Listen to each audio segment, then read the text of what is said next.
Sports Talk with Elite Wagers.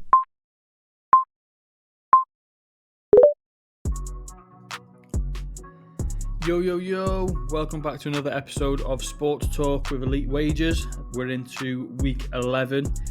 Quick little disclaimer, I am unwell. I've been suffering with a bit of flu. So if you hear me take a pause for a couple of seconds, I'm basically just catching my breath because I can't breathe out my nose.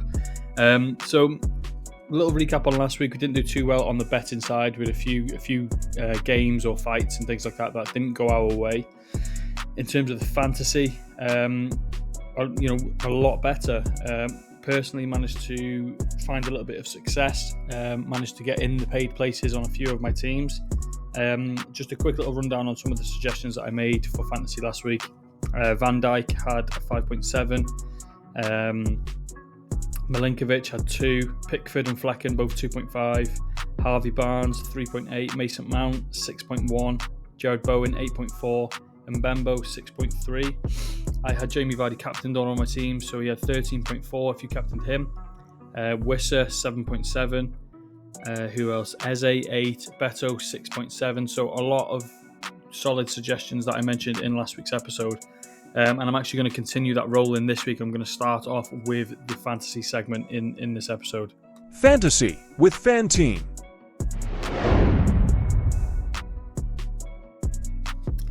So yeah, let's get into fantasy. And as you heard on the little soundbite there, this fantasy segment is brought to you by FanTeam. Myself and FanTeam, we've been partnered now for a few weeks. 11 weeks to be precise. Ever since we started this podcast, we've been linked up, and they've given me my own exclusive sign-up link. If you click on the link which is in the bio and you deposit and bet £10, you get £25 completely free.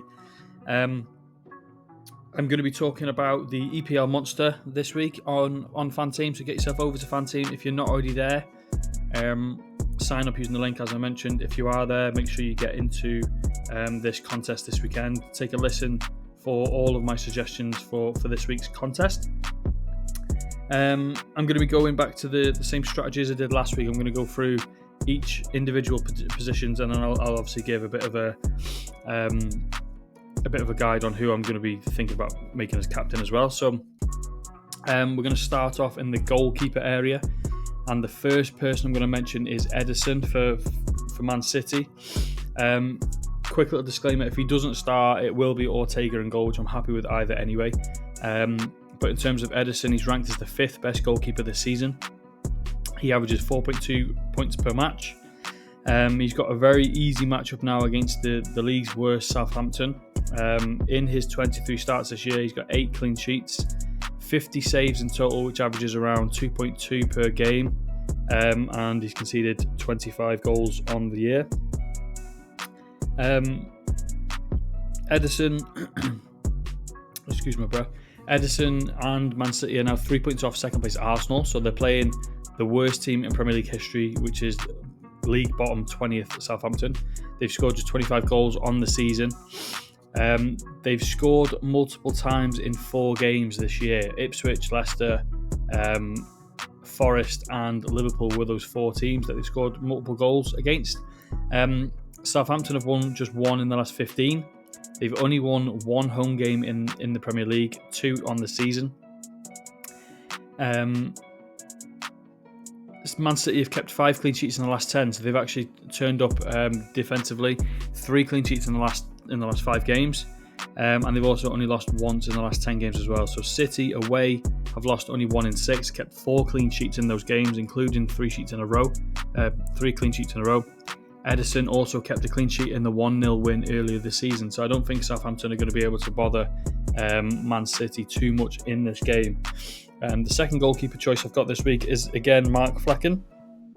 I mentioned him last week, and that game turned into a complete goal fest against Man United. It was 4-3.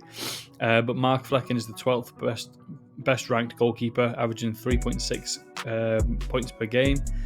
In terms of his form, he's averaging around 4.2. He's the 5th best goalkeeper in ranks of form. 34 starts this season with only 6 clean sheets, but he does lead the league in saves with 140, which averages around 4 4.1 per game. He did also get an assist last week as well against Man United, which is an extra little boost in terms of that. But again, I mentioned him last week. 140 saves on the season, leads the league. Ipswich have found a little goal scoring form, averaging 1 per game in the last 10, which they actually average 1 per game on the season as well. Ipswich have won just 1 in the last 15 games, and they've lost 7 home games in a row. And they've only scored 5 goals in those 7 games.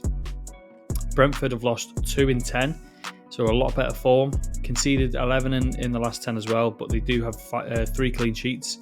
Brentford lost 2 in the last 10 away games, conceded 8 in the last 10 as well with 5 clean sheets. So Brentford are certainly in better form.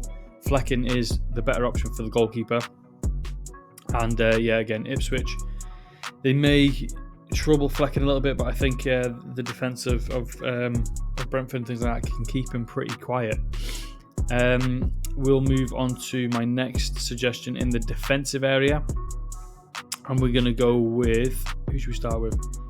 Let's start with Gvardiol for Man City. So he's the 4th best ranked defender in the league this year, averages 4 points per game. He obviously, again, has the easiest matchup in the league against Southampton. 33 starts for him, 11 clean sheets, 40 goals conceded. He does have 5 goals himself, but obviously we're not picking him for his goals. But defensively, very, very solid. And again, similar to Ederson, going to be playing the worst team in Premier League history, because they've only scored 25 goals. Man City have kept 5 clean sheets in the last 10, 3 in the last 5. A clean sheet in the last head-to-head, so not much more to say on that. I'm going to go for Collins in this one. Brentford centre-back. He averages 3.3 points per game. In terms of form, he's obviously turned up a little bit more. Same as Flecken. Their defensive area has got a little bit stronger, averaging 4.5 in the last couple of games. 35 starts on the year, 7 clean sheets for him. 53 goals conceded in total. But Collins has got a fair few assists, so he's got 9 goal contributions, 2 goals, 7 assists. In terms of defensive stats, playing Ipswich, one of the worst offensive teams in the league. Conceded 8 in the last 10 games, 5 clean sheets for him as well. But again, he can get forward and get some assists and things like that as well. Next one is going to be Murillo for Nottingham Forest. So he's just ranked outside the top 10 in terms of defenders, averaging 3.7 per game. He's got a run of good, solid games now. He's got Leicester and he's got West Ham, so two fairly easy games for them. In last week's win against Crystal Palace, he got 10 points. He has 34 starts on the year, 12 clean sheets, conceded 42 goals. He does have 2 goals himself as well. But Forest are 3 points off 3rd, so they need these kind of wins to get back into comfortable European spot. Only 3 teams have conceded less goals than Forest this year. And when you look on the other side, Leicester have scored just 29 on the season, which isn't obviously very good. Leicester have won just 1 in the last 13, which was against Southampton, who are dead last. They only scored 5 goals in those 13 games as well.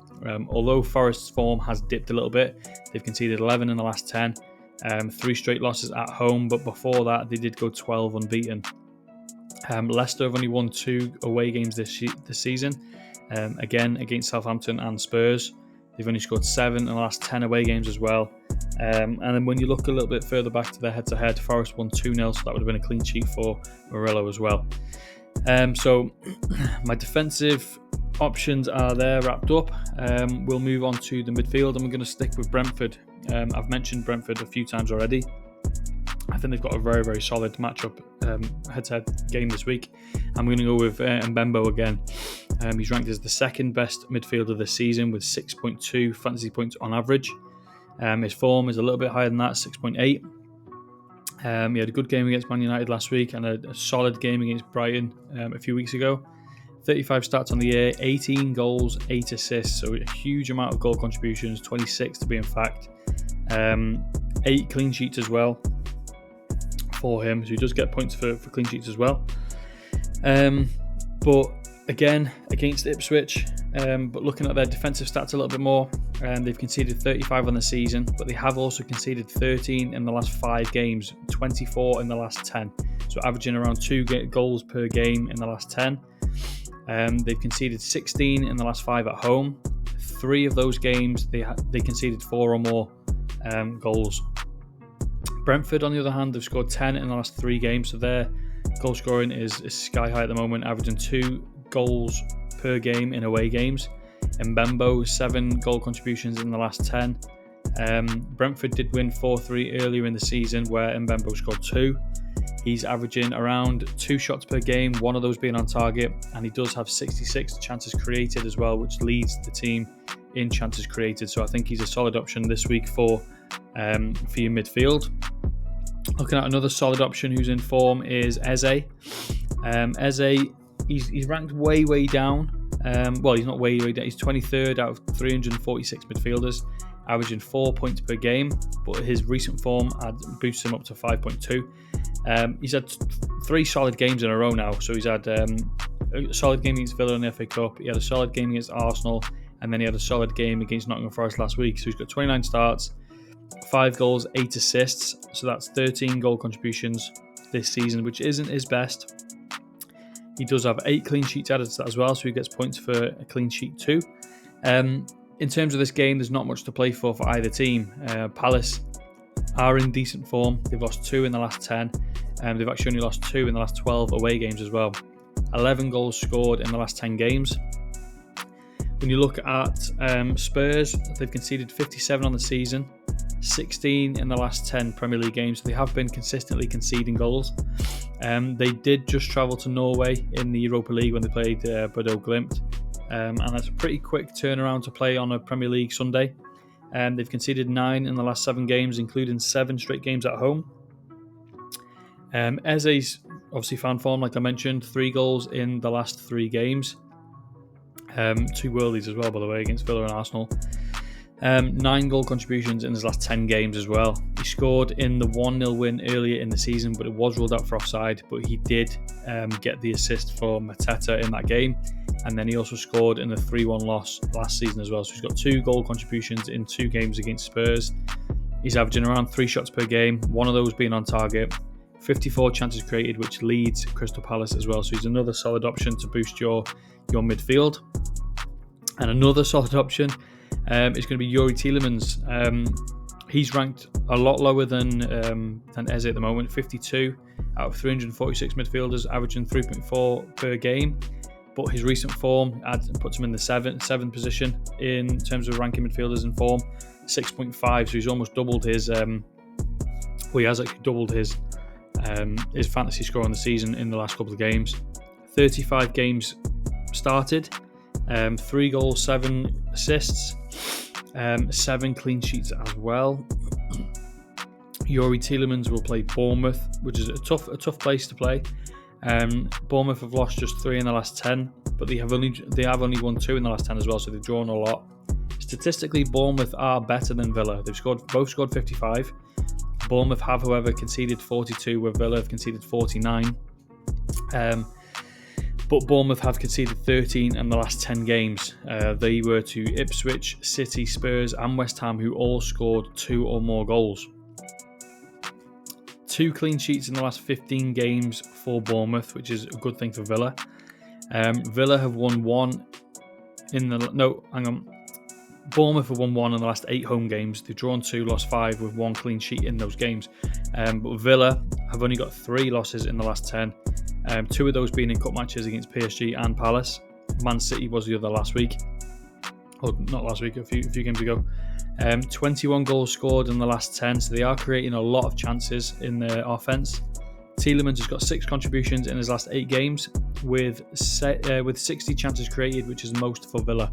So again, he's the kind of person that they look to try and make something happen for Villa. Moving on to the forward positions, I'm going to go with Cunha. I'm going to mention Cunha first. I'm quite big on Cunha. I think he's a very good player. He's ranked as the 3rd best forward, averaging 5.8 points per game. His recent form puts him as the 2nd best striker with 8 points per game. He He played very, very well against Man City last week, and they were very unlucky not to come away with a result. But in the previous 2 games before that, he got 8 points against Man United and 15 against Leicester, so he's in a solid bit of form. 27 starts, 15 goals, 7 assists. That's 22 goal contributions on the season. He does have a bit of an anger issue where he does get a bit of a few cards and things like that, but in terms of his talent and things, he is one of the best strikers in the Premier League at the moment. Brighton have won just 2 in the last 10, and their form has dipped a huge amount. Wolves have lost 2 in 10, so they're on the flip side. That was a 1-0 loss to City, which they should have got a result, and a 2-1 loss to Fulham, which was 10 games ago. Both teams have been scoring regularly, but they have also been conceding regularly as well. Wolves unbeaten in 4 straight at home, with a differential of 9 goals scored to 3 conceded. Brighton are winless in 4, so again they're on the flip side, and they have only scored 6 and conceded 9. Cunha, he has 10 contributions in the last 11 starts, 3 shots per game, 1.2 on target. He does also have 52 chances created, which leaves Wolverhampton Wanderers as well.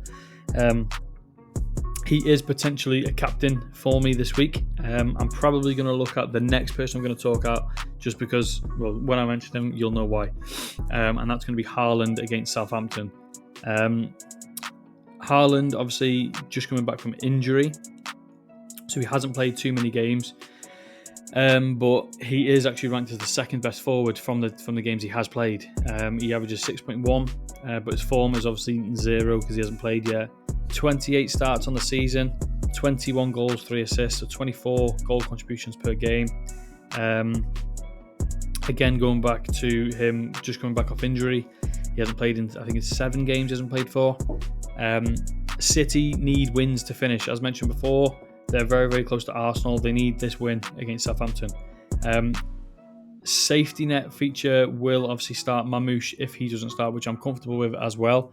But I decided to take a gamble on Haaland for my team this week. Southampton conceded a league high 82 goals, which is around 2.5 goals per game on average. They've actually conceded 2 or more goals in 8 of the last 10 games as well, which is, again, 2.5 goals per game in the last 10.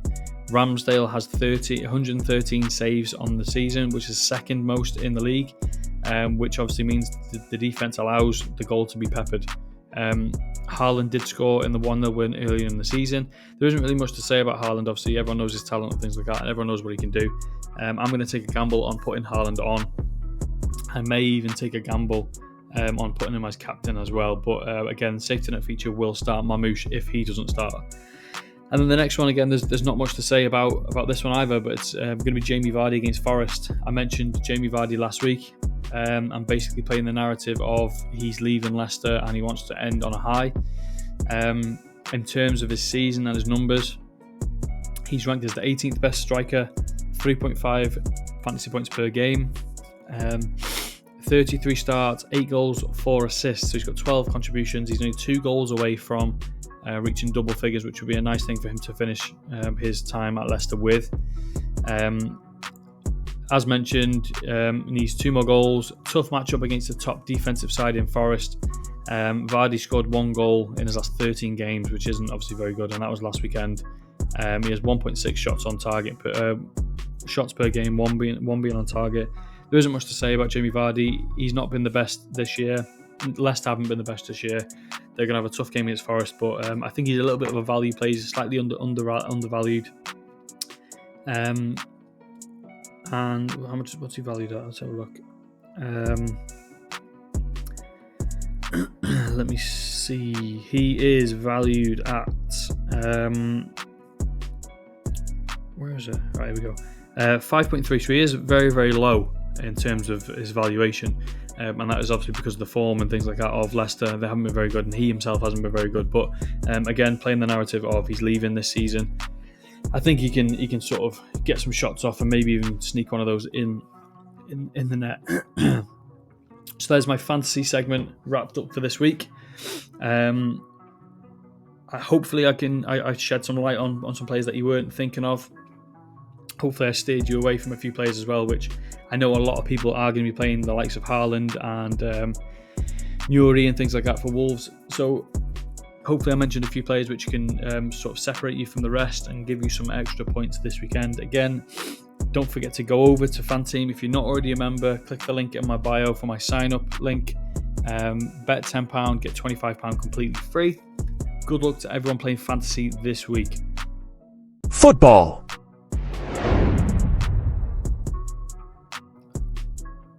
Moving straight on to my football betting selections for this week. Basically going to be piggybacking a lot of what I've been talking about in fantasy. So doing the fantasy research has actually helped me pick some betting sides this week as well. I'm going to start off in the Ipswich and Brentford game. Ipswich have won 1 in the last 10. They've also drew 2. Form isn't on their side. They are obviously relegation bound, conceded the second most goals with 76 on the season. As mentioned before, they've lost 7 straight home games. They've conceded 24 and scored only 5. So there's a huge margin there. Brentford, however, are back in European contention. They've lost just 2 in the last 10, and they were against Villa and Newcastle, so 2 top teams in the league. They've won 3 games straight, scored 10 in those 3 games and conceded 5. They've won 6 of the last 8 away games, so home or away doesn't really matter for Brentford. Their form is certainly a very, very strong thing at the moment. They've scored 62 goals on the season, which would, if you turn the table into goals scored, they'd rank 6th. So when you put it in that way, their attacking prowess has been very, very good this year, obviously with Wissa and Mbembo and things like that. They haven't yet met this season. Recent form, success for Brentford, and obviously having European football back in contention. I think they've got a lot more to play for. I think they'll want this game a lot more, and obviously Ipswich don't have much to play for now. I think Brentford will be able to come away with a nice win. So I'm going to go with Brentford moneyline, a little bit juiced, -130, but I think they get it done. Next game is Man City against Southampton. Southampton, they've lost 28 of their 35 league games. They've conceded 82 goals in that time as well, which is league low. The hosts have only netted 28 times, and as a result, they've been the worst attacking and defensive team in the league, and they have a goal difference of -57, which is obviously terrible. Southampton have scored 6 in the last 10 games. When you look at Man City, they've tightened things up at the back, and they've recorded a shutout in 5 of the last 7 games in all competitions. They're 3 points off second place Arsenal, and they need a win against these kind of lesser teams to help put the pressure on Arsenal, really. Last head-to-head finished 1-0, but I think, again, a lot more to play for Man City in this game. This is a huge mismatch, clearly, with Southampton being one of the worst, and Man City, they've had obviously a disappointing season this year, but they have also been able to sort of turn that around in recent weeks. They're obviously in the FA Cup final, and they are still pressing for that second place position from Arsenal. So a solid win here will be very, very good for Man City, and obviously with their form and their defensive issues being settled a little bit with a lot of clean sheets in recent weeks, I'm going to go with Man City to win to 0, and that's going to be +120. Next one up is Wolves versus Brighton. As mentioned before, Brighton won 2 in the last 10. Form has dipped a huge amount. Wolves, however, have lost only 2 in the last 10, so they are on the flip side. Again, the 1-0 loss to Man City last week, and 2-1 loss to Fulham 10 games ago, so a nice solid 8-game win streak for Wolves in between those 2 games. Both teams have been able to score and concede regularly. Wolves are unbeaten in 4 straight at home, scoring 9, conceding 3 in those 4 games. Brighton are winless in 4 straight away, scoring just 6 and conceding 9 as well. The last 4 head-to-heads it's been very, very close. They've both had 1 win each, and they both drew 2 as well. So very, very solid in terms of how close the games are. The matchup, in my opinion, favours Wolves with their current form. They've been the better side over recent weeks. They got really unlucky not to get a result last week against Man City as well. Brighton's form's obviously dipped a large amount, and I think that could cost them again this week. So I'm actually going to expect Wolves to get the home win, but I'm going to play it a little bit safer. I'm going to go Wolves draw no bet at -110. Okay, next up is going to be my beloved Man United against West Ham. They've got full momentum. Obviously, United reaching the Europa League final after that 4-1 win on Thursday night. They beat Bilbao 7-1 on aggregate. That was, I think, 2 of the last 3 games. And obviously that 4-3 loss against Brentford as well. So consistently scoring goals at the moment, Man United. 4 goals, 3 goals and 3 goals. Form hasn't been the best for United this season, but they have lost just 2 at home in the last 10 games. In their 5 home wins in the last 10, they've scored 2 or more goals in all 5. And they've actually scored 18 goals in those 5 wins. Conceded 9, but of those 9, 4 were scored by Lyon. West Ham and United both been poor this season. Obviously 17th and 15th in the league for the 2, separated by 2 points as well. But United do have a slight edge in season statistics, more goals scored, less goals conceded. And they've obviously got a larger edge in squad talent as well. West Ham winless in 8 straight games. They struggle to score goals at the moment. They've scored 1 goal per game on average in the last 8 games. Only 2 games of those 8 with multiple goals. They've only won 2 away games in the last 10, and they were against Arsenal and Southampton. 3 straight away losses as well for West Ham. So West Ham actually beat Man United early on in the season when they played at West Ham. But, full momentum goes to Man United. Home field advantage as well. I think United will want to show out in front of their home fans again. Quick turnaround from Thursday to Sunday again, but staying in Old Trafford from Thursday to Sunday obviously does help as well. I expect United to keep the win, keep momentum going into the Europa League final. So I'm going to go with Man United money line at plus 100. The next one I'm going for is Nottingham Forest and Leicester City. Plainly put, Leicester have been terrible. 4 points in the last 10 games for Leicester. They beat Southampton last week 2-0 and they drew against Brighton 2-2. 4 goals in the last 10 games as well. They've scored 2 in both games against Brighton and Southampton. So, the other 8 games they went scoreless. 4 points in the last 10 away games as well, scoring 7 goals in total. Form's been terrible. Goal scoring opportunities been terrible. Defensively, haven't been able to stop teams from scoring either. Forest, on the other hand, they are a good defensive team. It's going to be a tough task for Leicester. Forest have conceded the 4th least amount of goals, where Leicester have scored the 2nd least amount of goals. So there's a huge mismatch in terms of the 2 stats there. Forest form has dipped slightly, 4 points in the last 6 games, but they have got 16 in the last 10. 3 straight losses at home for Forest, but before that they did go 11 games straight unbeaten at home.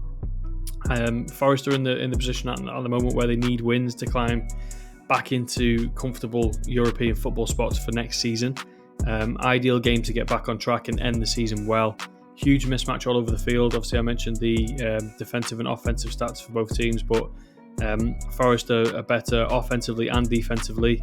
In terms of goals scored for the 2 teams, 9 of the last 10 games have gone under 4.5 goals for Forest. 10 of the last 10 for Leicester have gone under 4.5. So Forest don't tend to blow out teams. I don't expect Leicester to cause many problems.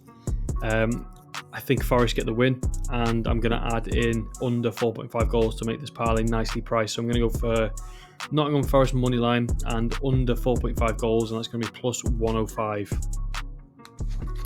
So before we get into the weekend-long parlay, I'm going to give you all a little bit of a treat. It's NBA playoffs.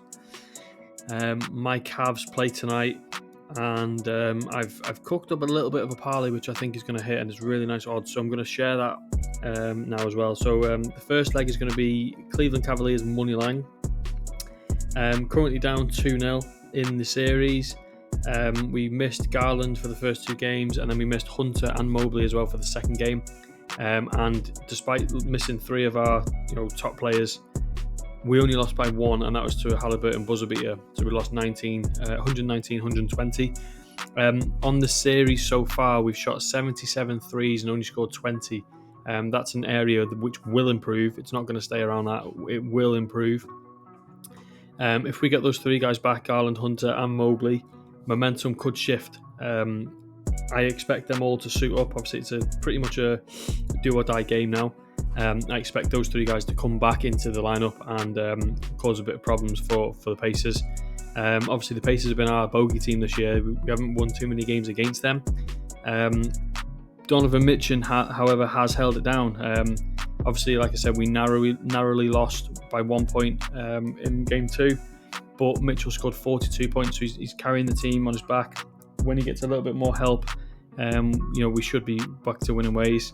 I'm going to expect him to take this game head on and help the Cavs get the win on the road and get this series going back to 2-1. The other leg of this parlay is going to be the Celtics money line. Similar situation for the Celtics, down 2-0. There's no way the Celtics go 3-0 down. They've been one of the best teams all season. They lost by 1 in Game 2 and lost by 3 in the opening game as well. So fine margins for the two teams. A huge stat in terms of this game. They've shot 103 three-pointers. They've only drained 25, so 25% from 3 in the opening 2 games. That, again, like the Cavs, that's going to improve. It's not going to stay around that. It will improve. The Celtics need Tatum to get back to his sort of standard. He scored 13 points last game, which obviously isn't good enough for him. 23 in Game 1 as well, which he should be getting around 30 if he's going to help his team win. Before the 2 playoff losses, this is a nice one I found as well. Before the 2 playoff losses to the Knicks, the Celtics won 9 of the last 10 head-to-head against the Knicks. So I expect them to get back on winning ways, as I do the Cavs, and I think both teams get the road wins and get the series going to 2-1. And hopefully both teams win their series. But for my sake and for daily college bet's sake, I hope these two win tonight and tomorrow. So there's a two-leg parlay for tonight and tomorrow night. Celtics and Cavs moneyline parlay. It's going to be plus 140 with a boost. You can probably get that a little bit higher, but plus 140 with a boost. So I like that a lot. Elite Wagers Weekend Parlay.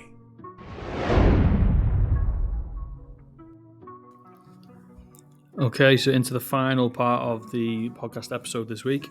To those who are new, I like to do something to end the show with, a bit of fun, something we can tail across the full weekend. I like to do a weekend-long parlay, and it's going to consist of 5 legs from 5 different sports. And basically, the idea is to be able to sort of go into different sports across the weekend. Have a nice chilled one. Me personally, I like to sit down, watch a few different sports and things like that. And there's nothing better than cashing a ticket at the same time. So it's 5 legs, 5 different sports, and I think we're actually going for our 5th winner of the season as well. So 5. I'm going to try and get this in sort of time order, but I think I've got it completely backwards. First leg is going to be Man City moneyline. As mentioned in the breakdown, for fantasy and for my bet, Man City should pretty much comfortably win. Southampton lost 28 of their 35 games this season, conceding 82 goals. They've only scored 28 times as well. A goal differential of minus 52.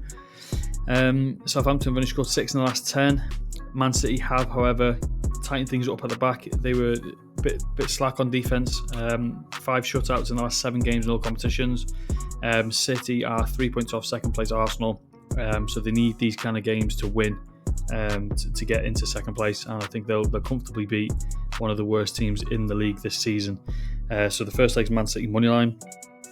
Second leg is going to be in the NHL, and it's going to be the Panthers moneyline. They had 2-0 down in the series. They're bringing this series back home. At home, they've won 7 of the last 10 games. The Leafs have also won 7 of the last 10 away games.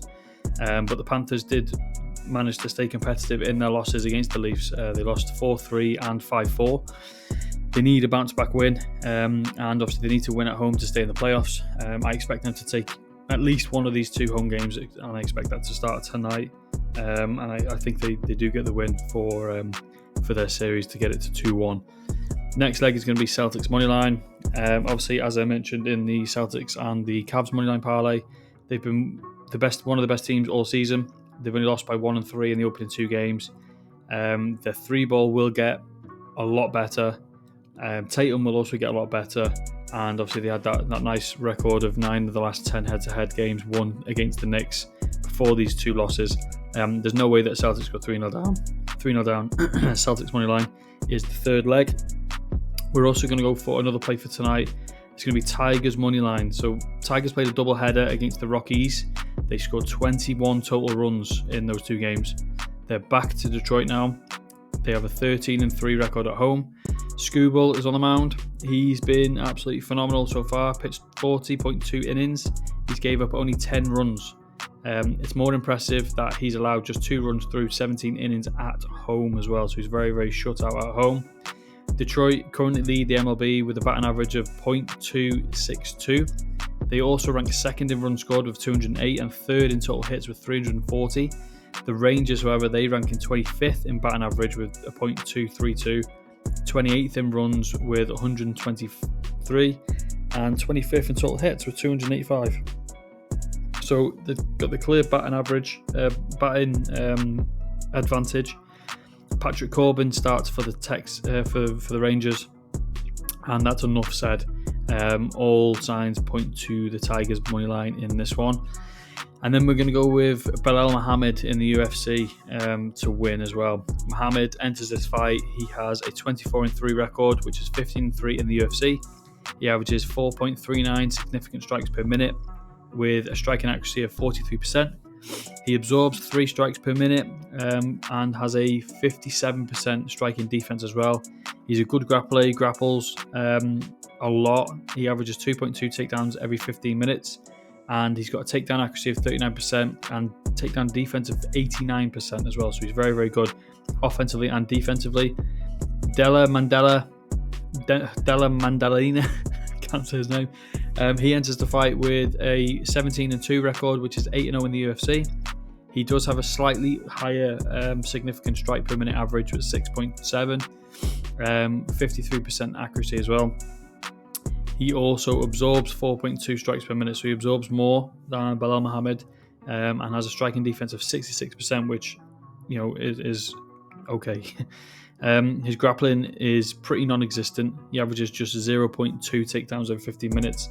He does have a takedown accuracy of just 16%, but a takedown defense of 70%. So, in my opinion, the edge goes to Belal Muhammad. He's the better striker. And he's by far the better grappler, so I give the slight edge to Belal Muhammad. And being the champ, I expect him to retain his belt. So we're going to go Belal Muhammad as well for that one. So the full 5 legs of this parlay: Man City money line, Panthers money line, Celtics money line, Tigers money line, and then Belal Muhammad money line as well. And that's going to give us odds of plus 440. Which is very, very nice, and I actually really like this parlay this week as well. So that's me done. I think that's me done for the episode. The 5-leg weekend-long parlay. We've got 5 Premier League bets and also that NBA parlay as well. So I've run through everything I've got for this weekend, starting from top to bottom. Obviously, we've got the huge fantasy weekend.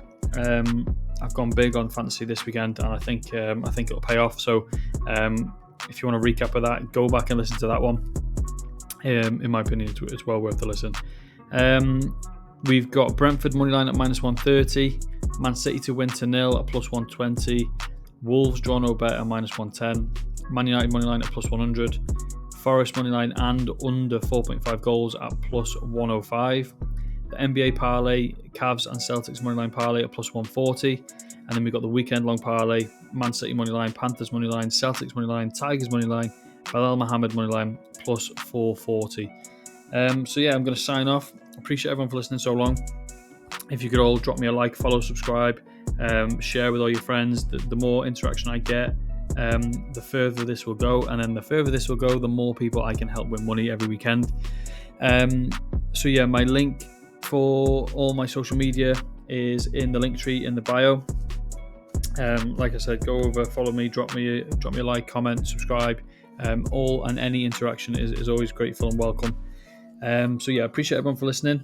Good luck to anyone who is tailing any of my plays this weekend, or if you're doing the EPL Monster over on FanTeam.